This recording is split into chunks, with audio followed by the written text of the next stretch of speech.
Over 500 years ago, a man wrote a book that was so controversial that it was actually banned by the church. Governments thought it was dangerous, and that man was Niccolò Machiavelli. His secrets about power and influence, they can make you the most formidable player in any room. Let's dive in and see how. So let me just ask you something right out of the gate. To be great at selling, to really succeed, do you think you have to be a good person? Honest, transparent, always putting the customer first? Well, you're wrong. Today, we're just going to throw out all that motivational fluff. This is for those of you who know the real game isn't played with product specs and a friendly smile. No, it's about controlling perception. It's about engineering desire and really shaping the customer's reality. I'm going to show you 5 Machiavellian principles that will absolutely change how you see the world of sales. Okay, let's start with principle number 1, the illusion of choice. This is all about making people feel like they're in the driver's seat, when in reality, you've already paved the road and picked the destination. As Machiavelli himself put it, a wise leader gives the appearance of freedom, all while secretly controlling every single outcome. You see, the biggest mistake you can make in sales is giving a customer total, complete freedom. The real skill is to design the options so that any choice they make is a win for you. And here's the difference in action. The average salesperson asks a simple yes or no question. It's 10,000. Do you want it? That just invites doubt. But the Machiavellian salesperson, they present a choice between 2 pre-selected options. They anchor the customer's mind with that higher price, the 15,000, which suddenly makes the 10,000 options seem not just reasonable, but like the smart, logical decision. The customer feels empowered, like they made the choice, but you engineer that outcome from the very beginning. But look, giving them a clever choice isn't always going to be enough. Sometimes you need a motivator that's, a lot more powerful. And that brings us to principle 2, using fear as a tool. Machiavelli's most famous, most ruthless line applies perfectly here. Your customer isn't going to buy until they are afraid of losing something. It's just basic human psychology, right? The pain of a potential loss is way more powerful than the pleasure of a potential gain.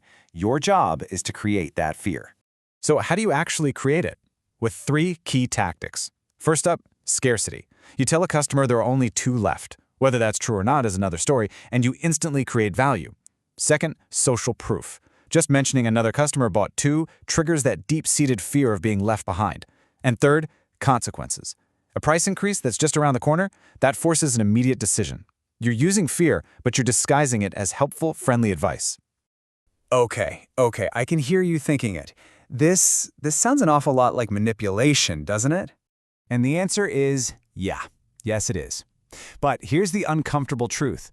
Every single ad you see, every discount, every influencer you follow, it's all a form of manipulation designed to hit your emotions. The only difference is, by admitting it, you're no longer just a pawn in the game. You're above it, you're aware of it. Which brings us to a more subtle, more modern tool. Principle 3, the authentic mask. And this isn't about being perfect, it's about appearing perfectly authentic. Machiavelli understood that perception is literally everything.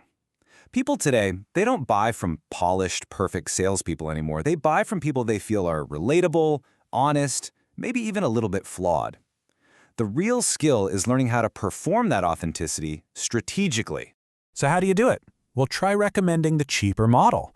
Right away, the customer thinks, wow, okay, this person isn't just trying to squeeze more money out of me. Or, strategically admit a tiny, unimportant flaw in the product. It makes you seem unbiased and honest. This builds a powerful sense of trust. And once you have their trust, they'll accept pretty much everything else you say. So once that trust is there, you can move to the next level. Principle 4 is all about controlling the narrative, because whoever controls the frame of the conversation controls the entire sale. Just think about this for a second. A customer says, $50,000, that's way too much. A weak salesperson immediately gets defensive. No, sir, it's not. Look at all these features. But the Machiavellian salesperson, they never defend the price. They reframe it. They shift the whole conversation from a big, scary one-time cost to a tiny daily value. They make the original objections seem almost trivial. And this is the core lesson right here. Remember this. The one who asks the questions leads. The one who asks to defend loses. Always, always control the frame and lead the conversation where your strengths lie. And now for the final, most advanced principle. This is one that I swear 99% of salespeople will never, ever understand. Principle 5, the power of retreat. Now, when Machiavelli says deception here, he doesn't mean lying. He means making the customer feel that they need you more than you need them. The single most powerful move you can possibly make is to stop chasing. The second you stop appearing desperate, you gain all the power. Here's exactly how it works. The customer is on the fence, they're hesitating. Instead of pushing harder, you pull back. You actually agree with them. You say, you know what, maybe this isn't right for you right now. And what happens? Suddenly the customer panics. Their brain is just screaming, wait, why are they walking away? What do they know that I don't? What am I missing out on? And more often than not, they'll come chasing you, practically begging to buy. And look, these principles, they aren't just for selling products. When you master them, you won't just be a better salesperson, you'll be a better negotiator, a more effective leader, a much sharper strategist. Why? Because life itself is a sale. Every single day, you are selling your ideas, your value, and you are selling yourself. So the real question is this: are you going to be the one who sells consciously, who understands the game and shapes your own reality? Or are you going to let others do it for you, being bought and sold every single day without even realizing it? The decision, as always, is yours.